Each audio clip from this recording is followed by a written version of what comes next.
السلام علیکم اسٹوڈنٹس، امید ہے خیریت سے ہوں گے۔ آج ہم شروع کرتے ہیں۔ ہم نے جو انزائٹی ڈس آرڈر کی کلاسیفیکیشن شروع کی تھی، جو پہلے والا ہمارا اس لیکچر کا پارٹ تھا نا، تو اس پارٹ میں ہم نے ڈسکس کروایا تھا اسپیسیفکلی کیا کہ DSM-4 کے بیس پہ جو ہے نا انزائٹی ڈس آرڈر کی کلاسیفیکیشن کیا ہوتی ہے۔ اوکے، وہ تو ہم نے ڈیٹیل سے ڈسکس کروائی تھی، ایک ایک ڈس آرڈر کو، جو انزائٹی ڈس آرڈر کی ٹائپ ہے، ایک ایک ٹائپ کو ہم نے ڈیٹیل سے ڈسکس کروایا تھا۔ آج جو ہے نا اس پارٹ میں ہم ڈسکس کرواتے ہیں کہ DSM-5 جو ہے، DSM-5 کے بیس پہ جو ہے نا کون سی انزائٹی ڈس آرڈر کی کلاسیفیکیشن کس طرح ہوتی ہے۔ اوکے، تو سب سے پہلے انزائٹی ڈس آرڈر کی جو DSM-5 کا بیس کلاسیفیکیشن ہے، تو وہ کیا ہے؟ اس میں آتی ہے 9 ڈس آرڈرز آتی ہے۔ کتنی ڈس آرڈرز آتی ہیں؟ 9 ڈس آرڈر، جس میں جو ہے نا سپریشن انزائٹی ڈس آرڈر ہے، سلیکٹیو میوٹزم ہے، اسپیسیفک فوبیا ہے، سوشل انزائٹی ڈس آرڈر ہے، پینک ڈس آرڈر ہے، agoraphobia, generalize anxiety disorder, substance abuse اور anxiety disorder due to another medical condition. یہ 9 ڈس order ہے، لیکن جو ہم نے ادھر پڑھی تھی نا DSM-4 کے بیس پہ، تو DSM-4 کے بیس پہ ہم نے یہ کلاسیفیکیشن پڑھی تھی کہ یہ کیا ہوتے ہیں؟ یہ انزائٹی ڈس آرڈر کی کلاسیفیکیشن ہوتی ہے اکارڈنگ ٹو DSM-4۔ اور اس DSM-4 میں جو ہے نا ہم نے یہ والی ڈس آرڈر پڑھی تھی، یہ تو یہ کیا ہے؟ یہ DSM-4 اور DSM-5 میں کیا ہے؟ یہ کامن ہے۔ اوکے، تو یہ ہم نے ادھر ڈسکس کروائی تھی۔ پھر جو ہے نا یہ لاسٹ والی 2 جو ڈس آرڈر تھی، تو میں نے آپ کو بتایا تھا کہ کیوں DSM-5 میں جو ہے نا یہ ریموو کی گئی انزائٹی ڈس آرڈر کی کلاسیفیکیشن سے، کہ یہ انزائٹی ڈس آرڈر کی ٹائپس نہیں ہے، اس کو جو ہے نا الگ ڈس آرڈر، ایک الگ چیپٹر اس کو جو ہے نا وہ بنایا گیا ان 2 ڈس آرڈر کو۔ تو وہ میں نے آپ کو بتایا تھا کہ کیوں، کیا وجہ تھا جس کی بیس پہ جو ہے نا ان 2 کو الگ چیپٹر بنایا گیا تھا۔ اوکے، اب جو ہے نا ہم پڑھتے ہیں جو انزائٹی ڈس آرڈر کی کلاسیفیکیشن ہے DSM-5 میں۔ تو DSM-5 میں جو کلاسیفیکیشن ہے وہ 9 ڈس آرڈر ہے، لیکن اس میں جو ہے نا 3 سے لے کر 9 تک یہ تو ہم نے پڑھی تھی۔ DSM-4 میں جو کامن ہے، صرف ادھر جو ہے نا ہم پلٹے یہ 2 والے ڈس order, anxiety disorder separation anxiety, اور دوسرا جو ہے نا سلیکٹیو میوٹزم۔ اوکے، تو شروع کرتے ہیں اپنے لیکچر کو، لیکن لیکچر کو شروع کرنے سے پہلے آپ سے ریکویسٹ ہے، اگر آپ ہماری چینل پہ نہیں ہو تو چینل کو ضرور سبسکرائب کریں اور فرینڈز کے ساتھ جو ہے نا ضرور شیئر کروائے۔ Okay, the first one is separation anxiety disorder. Separation anxiety disorder کیا ہے؟ تو جیسا کہ نیم سے معلوم ہے کہ جو انزائٹی سپریشن کی وجہ سے ہوتے ہیں، کسی کی الگ ہونے سے جو انزائٹی انسان کو لگتا ہے نا، تو اس کو ہم کیا کہتے ہیں؟ اس کو ہم کہتے ہیں سپریشن انزائٹی ڈس آرڈر۔ یہ کیا ہوتا ہے؟ the individual is fearful or anxious about separation from attachment figure to a degree that is developmentally inappropriate۔ اب اس میں کیا ہوتا ہے؟ اس میں انسان یا ایک انڈیویجول وہ پیئرفل ہوتا ہے یا انیکشیس ہوتا ہے، بے قرار ہوتا ہے یا خوفزدہ ہو جاتا ہے۔ کب خوفزدہ ہو جاتا ہے؟ about the separation from attachment figure، ایک اٹیچمنٹ فگر کی سپریشن سے۔ اٹیچمنٹ فگر کا مطلب یہ کہ ایک لاؤڈ ون کی، جو اس کو بہت زیادہ نزدیک ہو، جو اس کو قریب ہو، تو اس کے اٹیچمنٹ سے، اس کی سپریشن سے وہ کیا ہوتے ہیں؟ وہ پیئرفل ہوتا ہے، انیکشس ہوتا ہے۔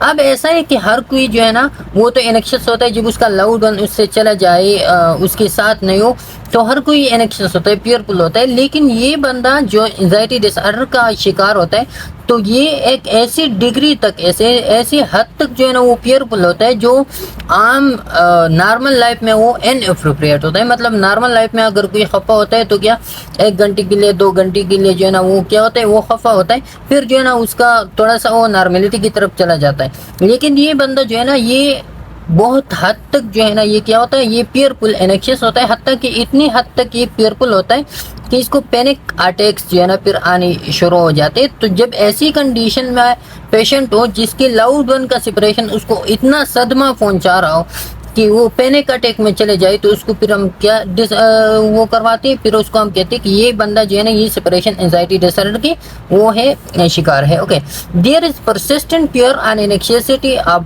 Anxiety about harm coming to attachment figure. اب یہ تو ایک سمٹم تھا۔ دوسرا سمٹم یہ ہے کہ یہ بندہ ایسا محسوس کر رہا ہے کہ میری ساتھ یہ جو اٹیچمنٹ فگر ہے، یہ جو لاؤڈ ون پرسنالٹی ہے، جیسا کہ ماں باپ ہو گئی، بردر ہو گیا، یا کوئی اور سبلنگ ہو گیا، یا فیملی میں یا کوئی فرینڈ ہو گیا، تو وہ اٹیچمنٹ فگر یا لاؤڈ ون کے بارے میں یہ بندہ کیا محسوس کر رہا ہے؟ جو انزائٹی ڈس آرڈر کی شکار ہوتے ہیں وہ یہ محسوس کر رہا ہے کہ میرا یہ جو لاؤڈ ون پرسنالٹی ہے، میرا جو پسندیدہ شخص ہے، تو اس کو جو ہے نا کوئی ہارم ابھی ہونے والا ہے، کوئی نقصان ابھی اس کو کوئی پہنچا رہا ہے۔ اوکے، تو یہ and events that could lead to loss of separation from attachment figure. اور یہ اس طرح محسوس کر رہے کہ کوئی ایسا ایونٹس ہونے والا ہے, کوئی ایسا واقعہ ہونے والا ہے, کوئی ایسا ایکسیڈنٹ ہونے والا ہے جس کی وجہ سے جو ہے نا میں اس پسندیدہ شخص سے کیا سپریشن جو ہے نا وہ مجھے آ جائے. تو یہ اس کی فیلنگز ہوتے, اس کو جو ہے نا اسی طرح کی وہ ہوتے پیئرز ہوتے ان کو, ریئلٹی میں جو ہے نا وہ ایسا ہوتا نہیں ہے. Okay, and reluctance to go away from attachment figure as well as nightmare. اور ساتھ میں جو ہے نا اس کو کیا ہوتا ہے ریزسٹنس فیل ہوتے. ریزسٹنس کیا, وہ ریزسٹنس شو کرتا ہے جب اس کو جو ہے نا آپ سپریٹ کرواتے ہو. فار ایگزامپل آپ کوئی بچے کو جو ہے نا ماں سے سپریٹ کرواتے ہو, یا کوئی ایک فرینڈ کو دوسری فرینڈ سے سپریٹ کرواتے ہو, تو جو بندہ انزائٹی ڈس آرڈر کی شکار ہوتے وہ آسانی سے اس سے سپریٹ نہیں ہوتا.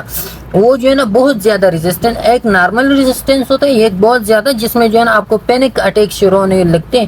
تو اس کو ہم کہتے ہیں کہ ان اپروپریٹ انزائٹی, پھر اس کو یا ان اپروپریٹ ریئیکشن جب وہ شو کرے, ریزسٹنس وہ شو کرے, ریلیکٹنس شو کرے, تو اس کو ہم ڈکلیئر کرواتے ہیں سپریشن انزائٹی کی. As well as nightmares, اسی طرح کی اس کو آتے نائٹ میئرز آتے, خوابوں میں جو ہے نا اس طرح کی اس کو آتے کہ میرے سے جو ہے نا کوئی ابھی میرے ماں باپ جو ہے نا وہ نہیں ہے, یا میں اپنے گھر سے جو ہے نا کہیں دور ہوں, تو اس طرح کی وہ نائٹ میئرز ان کو آتے ہیں. And physically symptoms of distress, اور اس کے ساتھ ساتھ جو ہے نا اس کو ڈسٹریس کے فزیکل سمٹمز ہوتے ہیں. فزیکل سمٹمز کیا ہوتے ہیں, مطلب کوئی مسل ایک وغیرہ ہو گیا یا ڈراؤزینس وغیرہ ہو گیا, تو اس طرح کی یہ بندہ جو ہے نا آپ کو اس طرح کی ڈسٹریس میں دکھائی دے رہا ہوگا. Okay, although the symptoms often develop in childhood, زیادہ تر جو ہے نا یہ سمٹمز چائلڈہڈ میں ہوتے ہیں, لیکن اس کے ساتھ ساتھ جو ہے نا تھرو آؤٹ ایڈلٹہڈ بھی یہ سمٹم جو ہے نا یہ کنٹینیو کر جاتا ہے. تو یہ کیا ہوتے ہیں, یہ سپریشن انزائٹی بیسیکلی جو ہے نا یہ کیا ہوتے ہیں, یہ اگر کوئی بندہ ہے یا کوئی بچہ ہے اور اس کو جو ہے نا سپریشن فرام لاؤڈ ون, کوئی ایسا ایونٹ آ گیا تھا, اس ایونٹ پہ جو ہے نا وہ اپنے ایک پسندیدہ شخص سے جو ہے نا وہ محروم ہو گیا تھا. فار ایگزامپل کوئی ماں سے محروم ہو گیا تھا ایکسیڈنٹلی, کوئی باپ سے محروم ہو گیا تھا, کوئی اپنی فرینڈ سے محروم ہو گیا تھا, تو پھر یہ اس وجہ سے جو ہے نا پھر اس کو یہ انزائٹی لگتی ہے کہ پھر جو ہے نا وہ کسی بھی شخص جو اس کے ساتھ وہ اٹیچمنٹ اختیار کری, محبت اختیار کری, تو پھر اس سے جو ہے نا وہ بہت زیادہ کیا ہوتے ہیں انزائٹی میں, اس کے ساتھ جو ہے نا جب سپریشن ہوتی ہے تو بہت زیادہ انزائٹی میں ہوتے ہیں. جینیٹکس میں سے پلے رول, اور جینیٹک میں بھی ایسا ہوتا ہے کہ آپ کو جینیٹیکلی بھی یہ ڈیزیز ٹرانسفر ہو سکتی ہے. اوکے, فار ایگزامپل اس میں کیا example, for example refusing to go away from home. اب جو ہے نا کوئی بچہ ہے وہ مکمل اپنی ماں سے جو ہے نا جدا نہیں ہونا چاہتا, ایک منٹ کے لیے نہیں, ایک سیکنڈ کے لیے بھی جدا نہیں ہونا چاہنا. جب آپ اس کو جدا کرتے ہو تو جیسا کہ آپ نے دیکھو کہ بہت سارے بچے جو مکمل طور پر وہ ہوتے ہیں وہ چیخنا چلانا شروع کرتے اور پھر ایسے حد تک چلے جاتے جس میں اس کی سانس بند ہو جاتی, تو پھر وہ کہتے ہیں پینک اٹیکس اس کو آنے لگتے ہیں فرام پیرنٹ, جیسا کہ پیرنٹ سے الگ نہیں ہوتے, تو اس بچے کو سپریشن انزائٹی ہوتے. ٹریٹمنٹ اس کی کیا ہوتے ہیں, ایسے بچوں کو جو ہے نا یا ایڈلٹس ہو جو بھی ہے, اس کو آپ سائیکو تھراپی کرو گے. سائیکو تھراپی میں بیسیکلی آپ کاگنیٹیو بیہیویئرل تھراپی کرے گی, جس کے تھرو آپ اس کے بیہیویئر جو ہے نا وہ چینج کروائیں گے. ریلیکسیشن ٹیکنیک آپ اس کو اپناؤں گے, کس طرح جو ہے نا اس کو ریلیکس کرنا ہے, بہت سے انوائرمنٹس کو اس کو آپ نے ایکسپوز کرنا ہوتا ہے. فیملی انوالومنٹ, آپ اس کی فیملی کو اس چیز میں انوالو کریں گے, وہ فیملی جو ہے نا اس کی تھراپی میں حصہ لیں گے. میڈیکیشن ہم انشاءاللہ پھر سائیکو تھراپی, سائیکو میڈیکیشن میں یا سائیکو فارماکالوجی میں ڈیٹیل سے پڑھتے ہیں. The second one is selective mutism. تو جیسا کہ نیم سے ظاہر ہے, سلیکٹیو مطلب in specific situation, mutism mean mute ہونا. میوٹ کا کیا مطلب ہوتا ہے, انسان مکمل خاموش ہو جاتا ہے. تو جب کوئی بندہ اسپیسیفک سچویشن میں میوٹ ہو جاتا ہے, فار ایگزامپل کوئی ہے باہر گیدرنگ ہے یا کوئی جلسہ ہے, اور جلسے میں جو ہے نا وہ اٹھ کر ہو گیا, مکمل وہ خاموشی ہے, جو باتیں اس کو یاد تھی وہ مکمل وہ بھول گئی, تو اس کو ہم کہتے ہیں سلیکٹیو میوٹزم. لیکن جب الگ ہو جاتا ہے, اپنے فرینڈ کے ساتھ ہوتا ہے تو بہت زیادہ باتیں کرتا ہے, تو یہ کیا ہوتا ہے selective mutism. Is characterized by a consistent failure to speak in social situation and there is an expectation to speak. اب یہ کیا ہوتا ہے, کنسسٹنٹ فیلئر ہوتا ہے, مطلب یہ کہ ایک مرتبہ نہیں ہوتا, بار بار اس طرح کے اس کے ساتھ ہو جاتا ہے کیا کہ وہ جو ہے نا سوشل سچویشن پہ بولا نہیں جا سکتا, اسے بولا نہیں جا سکتا.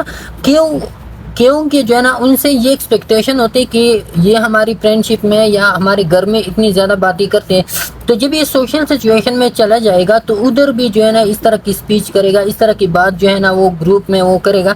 لیکن جب وہ ادھر چلتے ہیں تو جو ہمارے ایکسپیکٹیشنز ہوتے ہیں اس ایکسپیکٹیشن کی بنیاد پہ یا اس ایکسپیکٹیشن کی طرح وہ نہیں بولا جا سکتا.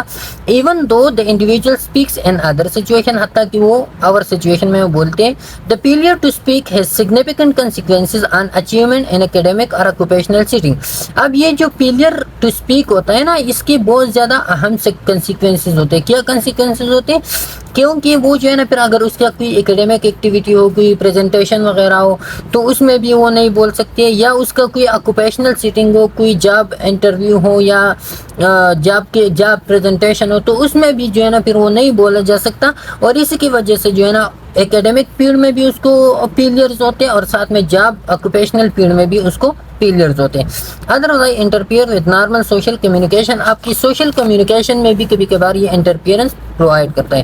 ٹریٹمنٹ ایسے بندے کی کیا ہوتا ہے جو سلیکٹیو میوٹزم کا شکار ہوتا ہے، تو ٹریٹمنٹ ہوتا ہے سائیکو تھراپی، جیسا کہ ہم نے کہا کاگنیٹیو بیہیویئرل تھراپی اس کو آپ کراؤ گی، بیہیویئر چینج کراؤ گی. اور سی بی ٹی پی جو ہے نا انشاءاللہ ایک ڈیٹیل سے لیکچر جو ہے نا وہ الگ سا اپلوڈ کروائیں گی کہ کس طرح آپ نے جو ہے نا پیشنٹس کی سی بی ٹی کرنی، یا سی بی ٹی بیسیکلی ہوتا کیا ہے. اوکے، فیملی سپورٹ آپ اس کو دیں گے، ساتھ میں جو ہے نا پازیٹیو ری انفورسمنٹ، آپ جو ہے نا اس کو ریوارڈ دیں گے چھوٹی چھوٹی باتوں پہ، یا مطلب یہ جو ہے نا چھوٹی سی گیدرنگ کریں گے اور اس گیدرنگ میں اگر وہ بولا جائے تو آپ اس کو ریوارڈ دیں گے. اس طرح کی پازیٹیو ری انفورسمنٹ، ساتھ میں میڈیکیشن پھر سائیکو فارماکولوجی میں ہم ڈیٹیل سے پڑھتے.